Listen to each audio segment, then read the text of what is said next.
嗨，大家好，我是坦平叔，今天是2025年5月2号。这一期咱们继续聊聊恒大清盘，聊聊中国的房地产。根据这个中指研究院的数据，4月份百城二手房价环比负增长0.69%，100个城市没有一个城市飘红，同比负增长7.23%，也就是全国100个城市4月份二手房的房价比3月份下降了0.7%，同比就跟去年4月份比下降了7%，包括什么过气网红城市杭州、什么成都，还有上海。这个现象也很有意思啊。4月份媒体中介说的小阳春没有出现，数据再一次说明这个楼市想稳住不是那么容易的。财经网有篇文章叫楼市没有小阳春，百强房企前4月销售额同比下滑6.7%。刚才说的是中指研究院的二手房价，财经网说的是百强房企4月的销售额也是在下滑。财经网这么说的，他说尽管预期转好，但楼市并没有出现市场期待的小阳春。市场机构克尔瑞发布于4月30日的数据显示，2025年前4个月百强房企累计实现操盘销售额10182亿元，同比下降6.7%。这是2025年前4个月，跟去年比，去年前4个月本来就很惨。大家记住了，去年是9月份开始出台措施，都是一个小反弹。那今年的前4个月比去年前4个月要惨得多，什么意思？所以这些媒体中介连续几个月弄虚作假，鼓吹什么楼市稳住了，鼓吹房价上涨，遭到了无情的打脸呢。说这一数据创下克尔瑞自2019年单列操盘销售额口径以来同期最低纪录，创了新低。历史数据显示，在2021年前4个月，百强房企累计实现操盘销售额37477亿元，创下最高纪录。现在只有将近1/4了，现在跟最高比跌的只剩1/4。此后楼市销售节节败退，当前数据仅相当于2021年同期的27%，就是1/4。在正常年份里，经历了春节的销售淡季之后，楼市通常在3月和4月出现反弹，行业俗称小阳春。克尔瑞数据显示，在2025年前4个月，百强房企单月操盘销售额分别是2276亿、1881亿、3177亿和2848亿元。数据震荡符合市场规律，但反映出楼市反弹乏力。大家还记得今年因为春节错位跟去年比，所以说中间好几个月这个楼市的中介还媒体都宣传数据一差，那都是春节导致的，因为春节错位了嘛，导致同比好像就降得很厉害。这回把你前4个月合在一起算，你不能怪这个春节错位了吧？我记得我在以前节目说了，这不能怪春节错位，这就是低迷，拉不吃屎怪这个地球引力，这是不行的。这个春节2023年好像是在2月份，2021年这个春节要在1月底，好，似乎这中间就错了一下，就导致它各种数字对不上，没法比。这回好比了，4个月给你加到一起。市场机构易汉智库发布于4月30日的报告称，回看2024年销售情况，政策调控始终是楼市波动的主引擎。2024年4月，中央政治局会议提出统筹研究消化存量房产和优化增量住房的政策措施。同年5月，央行出台降低首付比例、下调公积金贷款利率等举措，带动2024年6月楼市成交出现了脉冲式回升。政策效果并没有延续太长时间，在2024年7月和8月，楼市再度陷入低迷。说单一工具效果有限，政策最终打出组合拳。2024年9月26日，会议提出要促进房地产市场止跌回稳，也就是去年9月份开始。此后，不仅房地产领域政策得到持续优化，适度宽松的货币政策、更加积极的财政政策陆续出台，这些政策改善了市场预期。在2024年第4季度和2025年第1季度，房地产市场逐步止跌企稳。但从目前来看，这一系列政策红利进入消退期，也就是药效逐渐消失了。易汉智库报告称，至2025年4月末，仅上海、北京、深圳、成都等城市热点城市房地产市场尚存余温，也就是这么几个热点城市，房地产还有一点动静。但就在这种情况下，是吧？什么杭州、成都土拍市场，那简直异常火爆啊！确实理解不了。你看一边这个是楼市二手房价格是连续下跌，这个百强房企操盘金额也是连续下跌，结果个别城市帝王频出。在资本市场，如果大盘都在下跌，其他股票都在跌，指数也在跌，但是有几几只股票天天涨停，那不就是妖股吗？就是妖股，有人坐庄反常现象。当前楼市正在加剧分化。一名销售 TOP10 房企华南营销条线人士告诉财新说，一线城市和极个别二线城市的楼市销售面积有所回升。3、4线城市楼市仍然处于冰封状态，用了冰封，我记得我昨天节目说了，用的也是叫冰冻期，就是楼市成交又回到了冰冻期。即便是一线城市，仅部分改善型和高得房率项目出现热销，也就是那个得房率120%的，对吧？你买100平米的房子，你实际得到的恐怕是120平米。某种程度上反过来看就是降价，你也可以理解成它是降价了20%，那你降价肯定对吧，还是能卖得动的。其他项目需激进定价才能以价换量。国泰君安选取21个1、2线城市的楼市量价情况进行研究。该机构发布于4月23日的研报指出，至2025年3月末，27个城中有22个处于楼市筑底期，北上广深悉数在列。另外5个城市量价均未企稳，仍然处于下行通道。22城的成交套数呈现连续增长态势，但持续增长的时间通常不超过3个月，新房价格环比持续增长的时间通常不超过2个月。22城的库存压力依然存在，半数城市的库存去化周期在18个月以上。易汉智库认为，楼市止跌企稳趋势还未得到强化，后续仍需有力政策提振市场情绪。说的比较含蓄，也就是楼市止跌企稳，打个问号，没有稳住。如果想稳住，那接着打针吃药，就这意思。这是财新网的报道，楼市没有小阳春。这些炒房客，这些鼓吹房价还上涨的，还通过买房子什么人生实现财务自由致富，躺在那儿就能秒赢其他的人。我一直说这种梦早就该醒了，有2个梦要早点醒，因为目前经济形势绝对不允许不提倡做这种梦。你别看它宣传，但实际上它本质上是不提倡做这样的梦。一个就是通过买房子致富，就你什么都不干，我买3套房，以后我就赚几千万，这个是以后是不允许，你也不可能实现，那个是历史机遇，可遇不可求。第2个致富，你在股市里面自己搞点钱，在里面买点股票，就不用上班了，从此以后财富自由，这个就是个梦。虽然咱们宣传进股市，但是它是让你做长线投资者，做价值投资，买了不要动，就放在那儿。但是我们很多散户就误解了这个，以为号召鼓励你进去炒，七大姑八大姨借钱加杠杆，在里面实现财富自由，不用上班。这个是跟政府当下的提倡的、所弘扬的、鼓励的完全相反。如果每个人都去拿点钱在股市放着去炒，都不用上班，赚的钱很多，那谁上班？咱们可是制造业大国啊，实体经济谁搞？你造房子就能发家致富。为什么2016年开始要遏制房地产呢？要主动把房地产的泡沫刺破，不就是因为这个道理吗？因为所有的钱都进了房地产，所有的人都跑去炒房子，各个公司都炒房，所有的上市公司它下面都有一个部门或者子公司做房地产开发，就说明什么？说明热钱全部进了房地产，房地产是只赚不赔，你闭着眼睛买都赚钱，已经没有人愿意把这个钱投到实业，因为投到实业你不赚钱，你只有投到房地产才赚钱，所以大家都跑去抢地，导致房价继续推高，所有的热钱无脑的进入房地产，没有人去搞什么芯片、高科技，风险太大。我不如闭着眼100亿买一块地，我不管我开发不开发，3年以后如果开发成功赚钱，如果开发不成功，把这地再一卖又赚钱，闭着眼睛赚钱。那你说还有韭菜也是的，玩命的七大姑八大姨借钱，反正我只要能买到房子都是赚钱。我今年买的是200万，3年以后卖300万，你说你干什么能赚100万？所以炒房成风，所以有的人是不是手上几十套房，痛定思痛，觉得这样下去是不行的，所以怎么3条红线开始给这个失控的房地产套上龙头啊，搞成现在这个样子，难道我们还回去走老路吗？所以那些中介、那些媒体鼓吹什么这个地方买房子以后现在10万一平米要涨到40万一平米，这都疯到什么程度了？40万谁买谁接？关于中国这房地产的问题，前重庆市市长黄奇帆他最近好像又有观点，大家看视频，黄奇帆提到了中国政府是个万能政府，就缺了一个宝贝。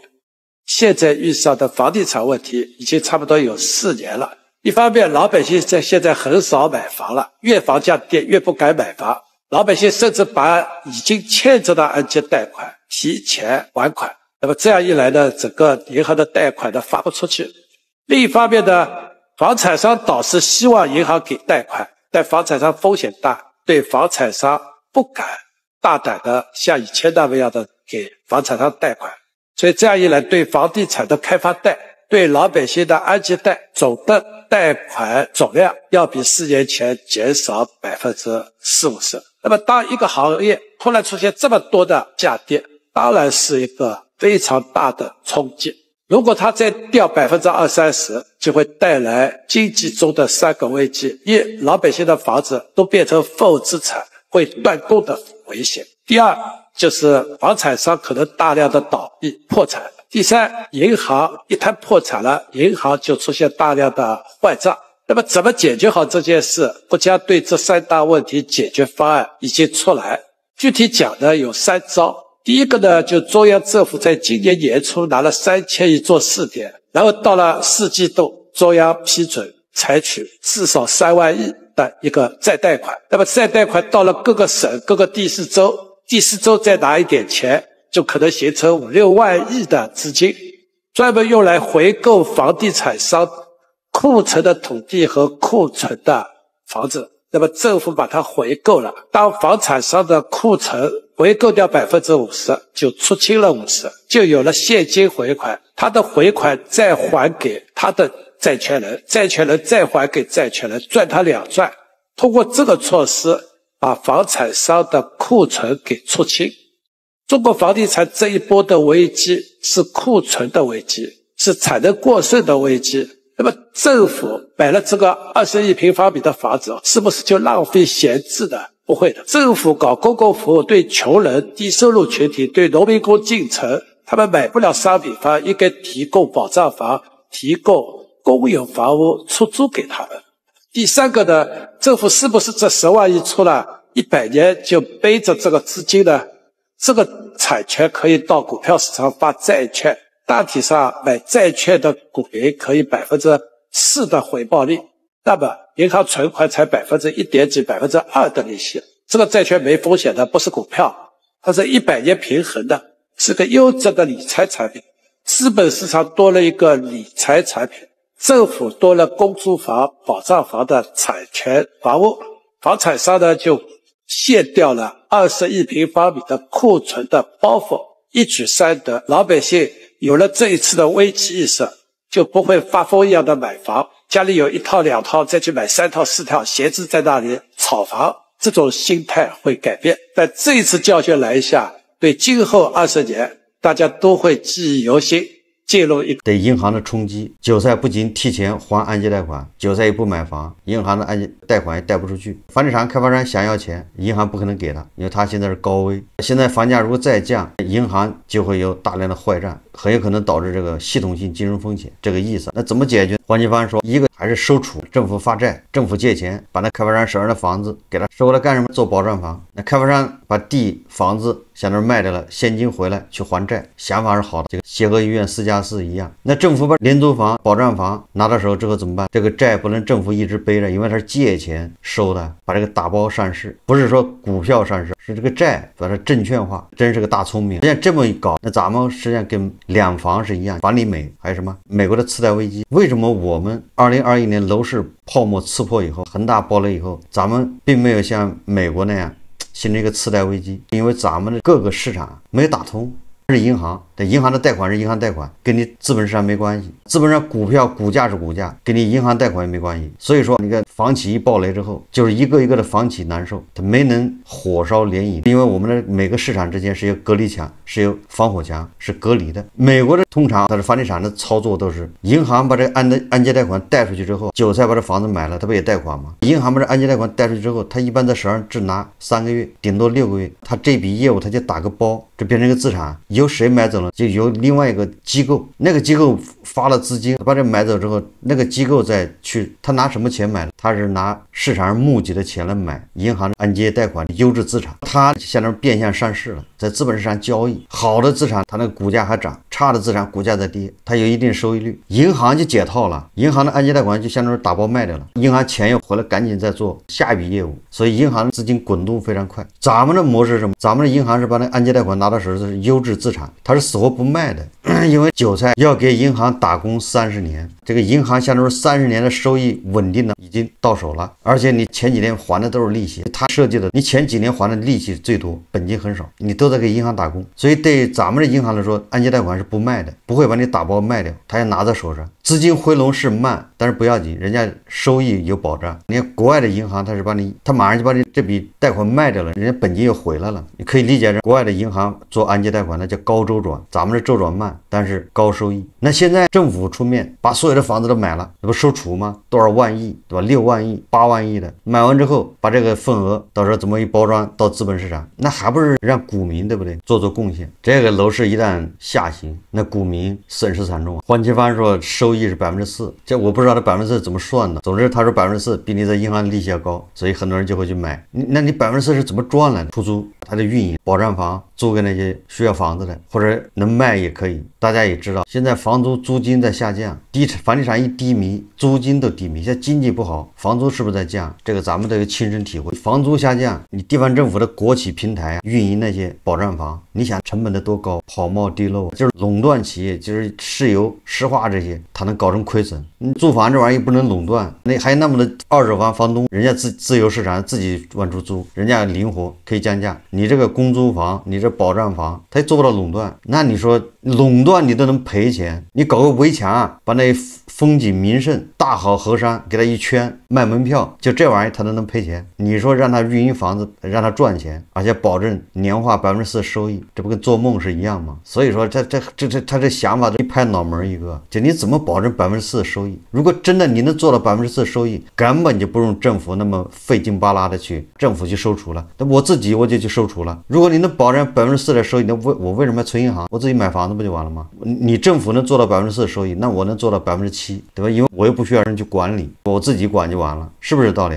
那各个城市老破小都已经被人抢疯了，想一出是一出。或者你说他初衷是好的，就跟那个协和4+4试点一样，你看他们出的主意都是想方设法的把这个房子搞到政府手上，搞到大头手上，他就没想着说把这房子便宜点，通过什么补贴的形式直接让韭菜背走，宁愿1万1平米卖给政府，他也不愿意降价说卖给韭菜。咱们这个房子就这样，只有卖不出去的价格，没有卖不出去的房子。你降价，房子是卖得掉的。当然了，刚才说了，如果你房价深深往下降，那会导致金融危机、系统性金融风险，那就补贴，房价不降，新房价格不降，政府补贴，开发商补贴，购房券。你只有把房子卖给韭菜了，你才是一了百了，才是真正的解决办法，一步到位。你看现在各个地方救楼市措施根本停不下来。日前，海南保庭住建局发文宣布进一步优化调整安居房购房政策，申购门槛空前放宽，什么人都能买了。以前各种条件调整后，除了象征性的基本要求没有享受过保障性住房政策外，其他门槛大幅调低，家庭人均住房面积不再作为申请必须条件，而是作为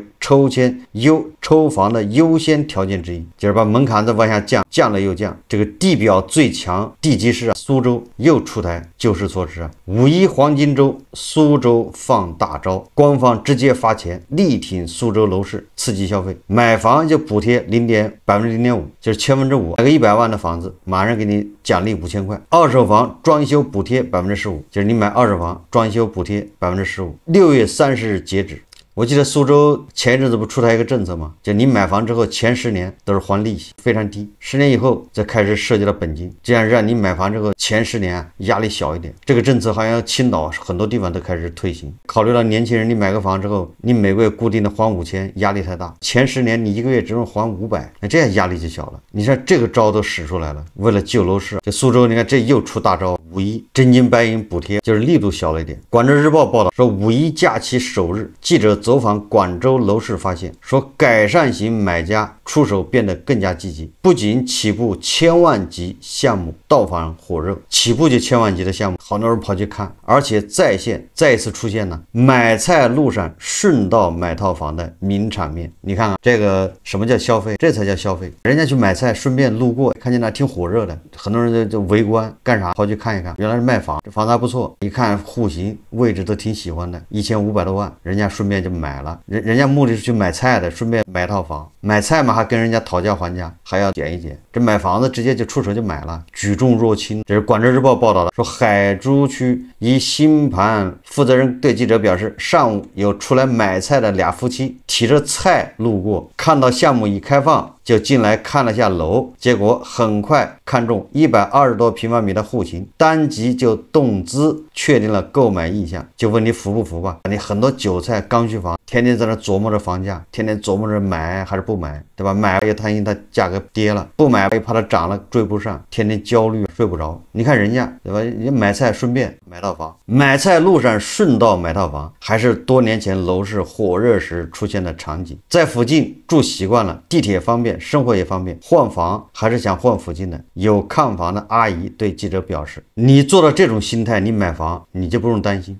房价涨跌你根本就不在乎，毕竟买房子比买菜还容易。你会在乎那菜市场那个价格天天涨多少跌多少吗？不太关心。但是这样的人现在肯定是越来越少。对我们大部分韭菜来说都是要贷款买房，甚至有的还七大姑八大姨借钱，你没有办法做到买房像买菜一样。有的人买菜都要咬牙切齿，都要跟人家讨价还价。所以说对这些韭菜买房要慎之又慎，因为抗风险能力特别弱。好，这期节目我们就聊到这里，感谢大家收看。如果喜欢我的节目，欢迎订阅转发，也可以在下方留言评论，谢谢大家。